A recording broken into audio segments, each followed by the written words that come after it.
بسا اوقات بہت سی محنتوں کا نتیجہ انسان دیکھتا ہے کہ ضائع چلا گیا. میں نے 10 سال محنت کی، حاصل کوئی نہیں نکلا. یہ ثمرات کیا ہیں؟ محنتوں کے ثمرات کا ضیاع. کوشش آپ نے کی، قسمت کی خوبی دیکھی ہے، ٹوٹی کہاں کمن، 2-4 ہاتھ جب کے لبے بام رہ گئے. Be prepared. ایک شاعر کے یہ اشعار ہیں، وہ کمیونسٹ تھا، میں نام بھی نہیں لیتا، لیکن یہ کہ یہ اسی انقلابی، چونکہ ان کا بھی ایک انقلابی نظریہ ہے، انقلابی عمل میں یہ سارے مراحل آتے ہیں.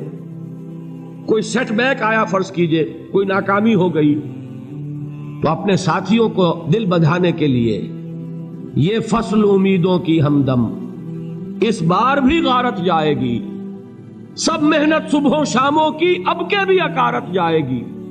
میرے نبی کے ثمرات کا جو لفظ یہاں آیا ہے، وَنَقْصٍ مِّنَ الْأَمْوَالِ وَالْأَنفُسِ وَالثَّمَرَاتِ، سب محنت صبحوں شاموں کی اب کے بھی اکارت جائے گی. دھرتی کے کونوں کھدروں میں پھر اپنے لہو کی کھاد بھرو، پھر مٹی سینچو اشکوں سے، پھر اگلی رت کی فکر کرو، پھر اگلی رت کی فکر کرو، جب پھر ایک بار اجڑنا ہے. ایک فصل پکی تو بھر پایا، تب تک تو یہی کچھ کرنا ہے. ایک مقصد ہے سامنے، انقلاب برپا کرنا ہے. ایک کوشش ناکام ہو جائے کوئی پرواہ نہیں، نیکسٹ. پھر تیار رہو ناکامی کے لیے. ایسا نہ ہو جو انگریزی میں کہتے ہیں hope for the best but be prepared for the worst. ایسا نہ ہو کہ دوسری مرتبہ ناکام ہو کے بددل ہو جاؤ، تمہاری ہمتیں جواب دے جائیں. نہیں، پہلے سے تیار رہو کہ دوسری مرتبہ بھی ناکامی آئے تو آئے، لیکن جب تک کہ کامیابی حاصل نہیں ہوتی ہمیں یہ کام کیے چلے جائیں. دیکھیے سیرت میں آیا کہ نہیں یہ واقعہ. بدر میں مسلمانوں کو فتح ہوئی تو احد میں زک پہنچی کہ نہیں؟ 70 صحابہ شہید ہوئے کہ نہیں؟ اگر ان کی ہمتیں جواب دے جاتی تو گاڑی کیسے چلتی آگے؟ تو فرمایا وَلَنَبْلُوَنَّكُمْ بِشَيْءٍ مِّنَ الْخَوْفِ وَالْجُوعِ وَنَقْصٍ مِّنَ الْأَمْوَالِ وَالْأَنفُسِ وَالثَّمَرَاتِ. ہم تمہیں لازم آزمائیں گے، خوف کی کیفیت سے، فقر و فاقے کی کیفیت سے، بھوک سے، جان کے نقصان سے، مال کے نقصان سے، محنتوں کے حاصل کے ضائع ہو جانے سے. وَبَشِّرِ الصَّابِرِينَ، اور اے نبی بشارت دیجئے صبر کرنے والوں کو. الَّذِينَ إِذَا أَصَابَتْهُمْ مُصِيبَةٌ، وہ کہ جب ان پر کوئی تکلیف آئے، کوئی مصیبت آئے، کوئی آزمائش آئے، قالوا انا للہ وانا الیہ راجعون، وہ یہ کہیں کہ ہم اللہ ہی کے ہیں، اللہ ہی کی طرف لوٹ جانا ہے. یہ وہی انداز ہے جو میں نے فارسی کا شعر سنایا تھا آپ کو کہ سرے تسلیم خم ہے جو مزاج یار میں آئے. وہ ہمارا مولا ہے، ہمارا آقا ہے. اگر اسے یہی منظور ہے تو ہمیں بھی یہی منظور ہے. میں نے تسلیم و رضا کی بات کی تھی نا، آپ کو کچھ شعر سنائے تھے. ایک شعر اور سنیے، اور یہ کس کا ہے؟ محمد علی جوہر کا. ایک مرتبہ جیل گئے، ان کی ایک بیٹی جوان بیمار ہوئی، فوت ہو گئی. باہر چھوڑا انگریز نے، جاؤ بھائی دفن کر دو بیٹی کو. دوسری مرتبہ جیل گئے، دوسری جوان بیٹی اسی مرض میں مبتلا ہوئی. اب یہ جیل میں ہے، خبر پہنچی کہ دوسری بیٹی کے اوپر بھی اسی مرض کا حملہ ہوا ہے. ایک نظم لکھی ہے جس کا آخری شعر یہ ہے، تیری صحت ہمیں منظور ہے لیکن اس کو نہیں منظور تو پھر ہم کو بھی منظور نہیں. یہ ہے، جب تک یہ کیفیت نہ ہو اس میدان میں آدمی ثابت قدم نہیں رہ سکتا کہ میرے رب کو اگر یہ منظور ہے تو یہی مجھے منظور ہے، اور تیری صحت ہمیں چاہیے تو ضرور، لیکن ہمارے رب کو منظور نہیں تو ہمیں بھی منظور. راضی برضائے رب. وَبَشِّرِ الصَّابِرِينَ الَّذِينَ إِذَا أَصَابَتْهُمْ مُصِيبَةٌ قَالُوا إِنَّا لِلَّهِ وَإِنَّا إِلَيْهِ رَاجِعُونَ.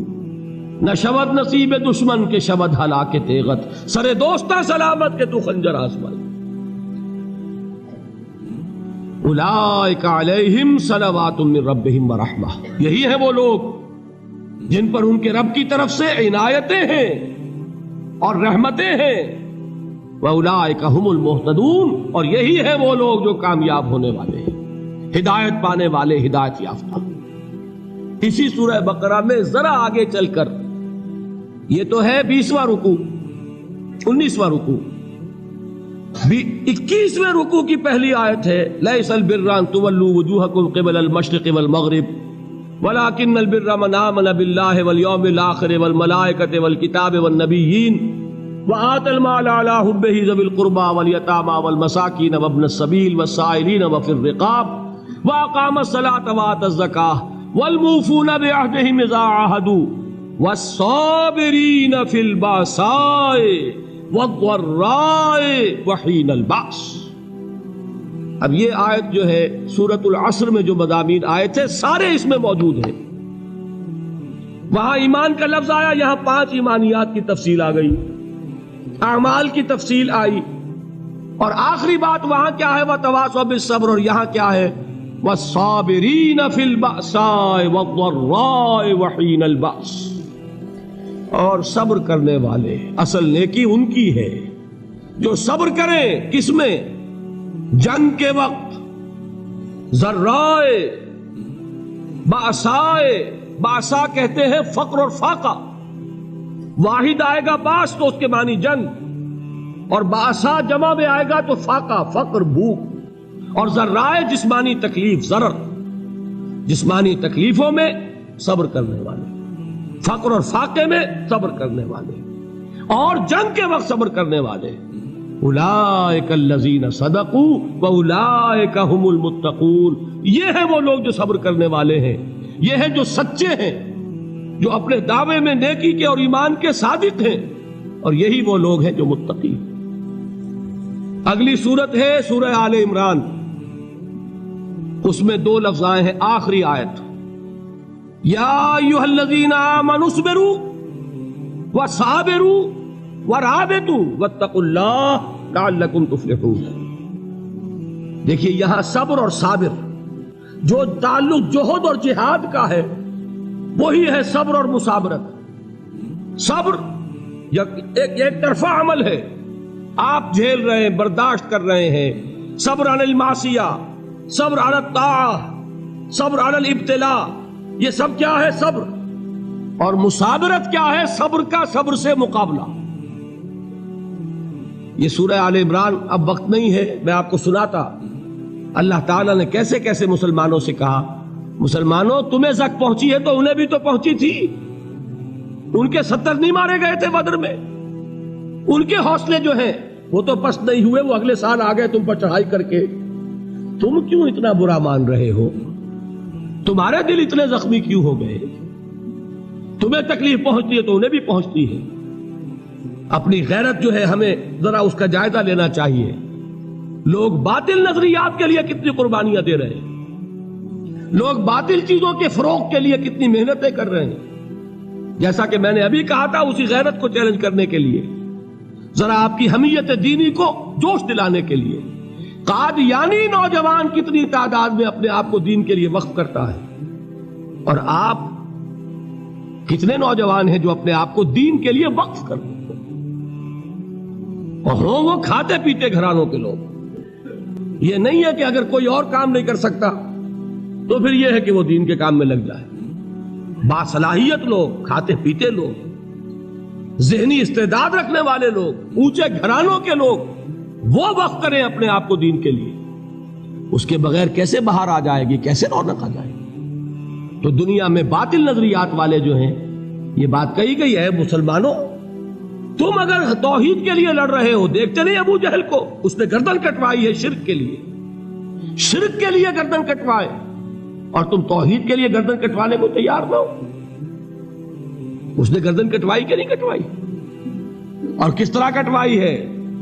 کیونکہ بڑا متکبر قسم کا، فرعون قسم کا شخص تھا، جب گردن کاٹنے لگے تو کہتا ہے ذرا نیچے سے کاٹنا، تاکہ جب تم نیزے کے اوپر چڑھاؤ میرے سر کو تو اونچا نظر آئے، معلوم ہو سردار کا سر۔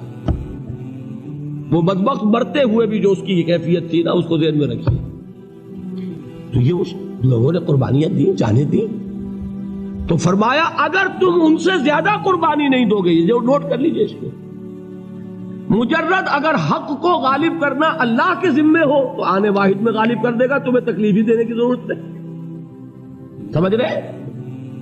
کیا اللہ کے مقابلے میں کوئی باطل کی طاقت ٹھہر سکتی ہے؟ یہ تمہارے ایمان کا امتحان ہے، یہ تمہارے خلوص کی آزمائش ہے، یہ تمہارے امتحان کا ثبوت درکار ہے کہ اللہ تعالیٰ دیکھنا چاہتا ہے تم اس کے لیے اپنی جانیں قربان کرنے کو تیار ہو کہ نہیں، تم اس کے لیے تن من دھن لگانے کو تیار ہو کہ نہیں۔ اور یہ جان لو کہ اگر کفار اور مشرکین اور ملحدین اور باطل نظریات والے وہ جو کچھ قربانیاں اپنے باطل نظریات کے لیے دے رہے ہیں ان سے زیادہ اگر تم نہیں دو گے تو حق غالب نہیں ہوگا۔ انہوں نے جو صبر کیا ہے اپنے باطل نظریات پر، اگر تم اس سے زیادہ صبر کا ثبوت نہیں دو گے اپنے اس حق پر تو حق غالب نہیں ہوگا۔ اس لیے فرمایا یا ایھا الذین آمنوا اصبروا وصابروا، نہ صرف یہ کہ صبر کرو بلکہ صبر میں اپنے دشمنوں سے آگے نکلو، ان کے صبر سے بڑھ کر صبر کرو۔ ورابطوا، مرابطہ کہتے ہیں چوکس رہنا، ہوشیار، پہرا دو، ایسا نہ ہو کہ دشمن جو ہے غفلت میں تمہارے اوپر کوئی حملہ جو ہے کر بیٹھے۔ واتقوا اللہ، اور اللہ کا تقوی اختیار کرو، لعلکم تفلحون، تاکہ تم فلاح پاؤ۔